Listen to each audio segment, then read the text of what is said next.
Nobody chose to be homeless, mentally ill.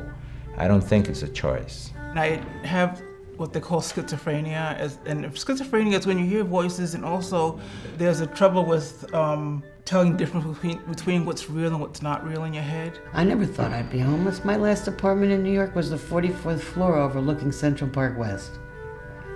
I mean, whoever thought? I never did. But it's just around the corner, and that's, I think people need to wake up to that. Something I could never have imagined in my life. I mean, just because I always worked, I took care of my daughter, I took care of my business.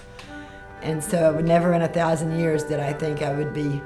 The way I looked at it one night, my daughter paid for me a hotel room. I stayed at the Venice Hostel.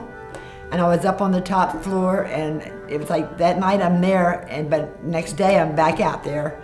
And I'm watching these, it was a cold, misty night, and I'm looking out this window from way up there, and people were on the street dragging their blankets, and they're getting wet, and it's cold, and the guy laying on the bench, and I'm sitting up there thinking, this looks like a bad Bible story, and I'm in it.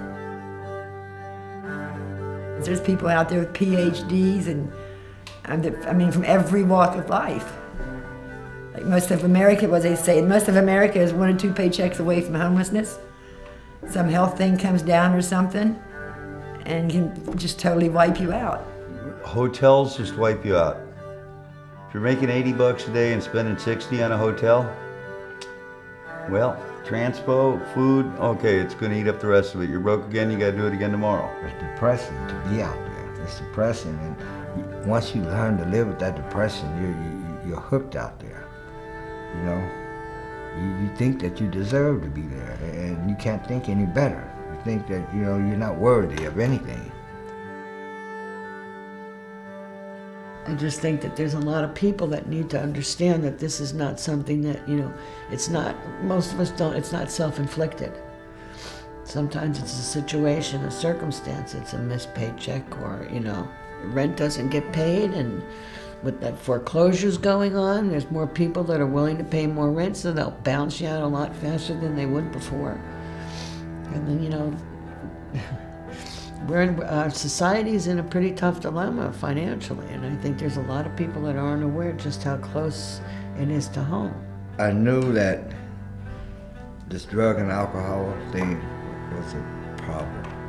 It was a problem, and then you don't have a job, or you don't have money to supply that stuff. And it really became one of my major issues about, turning my life around. Changes, again, comes about, the person's got to be ready for it, the person's got to want it. I chose to stick it out on the streets because of my pride and my shame, or crawling back to my family like I couldn't make it, I just chose to, let me see how I can just start from nothing and go. And that was the lie I was telling myself, there's no way you can go on the streets like that. It was, really demoralizing. I tried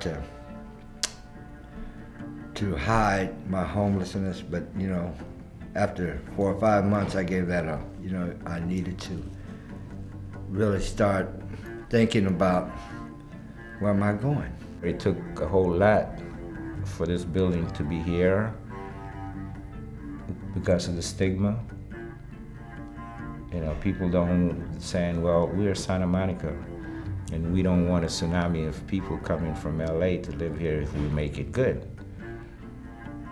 But you got to trust that things is going to happen when you have a plan. OPCC kind of reached out and slowly got me to understand.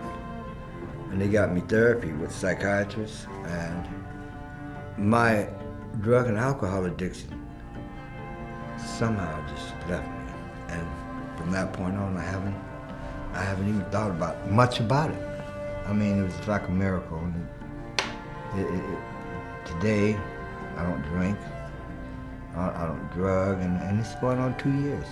So it took me 5 years of being on the streets and occasionally popping into Daybreak to use the telephones and get a shower and have lunch and have my laundry taken care of and get a nap. And I think that's what kept me alive. I've been like San Michelle, Turning Point, which is a good place. This place is excellent. It's as far as staff goes, I'd have to say that this is probably the best staff. And I guess it's because they deal with women with mental issues. I think it was the combination of Daybreak, menopause, and Prozac that finally snapped me out of it. And I became very strong and very centered, and I was determined to get myself out of that situation. And I did. You know, when your friends go in these, you know, they go into these shelters, there's hope because there's so much help within the shelter, you know, just case managers, therapists, psychiatrists, and a lot of people, you know, they keep coming back, and I think that's great. You know, I keep coming back. I'm in a bed downstairs in a cubicle. It's like 7 by 7, and what it is it's a program to get you back into housing. And a lot of people, like I haven't been housed for so many years. Sometimes I freak out like in enclosed spaces or large groups. And this is like, it's in the middle so I can get used to it. So I can get used to having like a place and everything's, when I come home, my stuff is on the table where it was and the TV's on the same channel. And it's the kind of thing that makes you go, yeah, that's what I want. It was such a hard transition from being on the streets and in shelters to going into an apartment by yourself. But as long as there's a place to go back to that's familiar and supportive and just you love the people there, then it just makes it so much easier to cope. I know it's going to be, you know, a long struggle still, but something inside of me has changed. Something inside of me knows that there is hope. There's more hope than there is pain and struggle. I try to pull hope from everything. It takes a while to you don't just go from being homeless to having a beautiful life. You take some work and you evolve, or I did. And it's been a wonderful journey. We were made unperfect. Nobody's perfect. It happens in the White House, in the Blue House, in the Green House, in every house, everywhere. You know, right down to me, which is I'm the smallest penny of everything. I'm just a grain of salt in the whole mix. Someone give me a beat. Rewind time when I was too blind to see what was inside of me, but Leslie brought it out because she invested so much time in Lee. Leslie taught me to find my inner strength and to release the pain. It puts a smile on my face every time I think of you, Leslie, because you carry part of the weight when my struggles were too heavy. I feel so blessed because you're in my life. You gave me the spark to see the light at the end of the tunnel and know that I'll be all right. Gave me the hope to change my state of mind. You kept me going, kept me flowing, showed me new ways to cope and keep growing. Now I'm gonna slow it down, stay in the moment on this special day, freeze it and own it.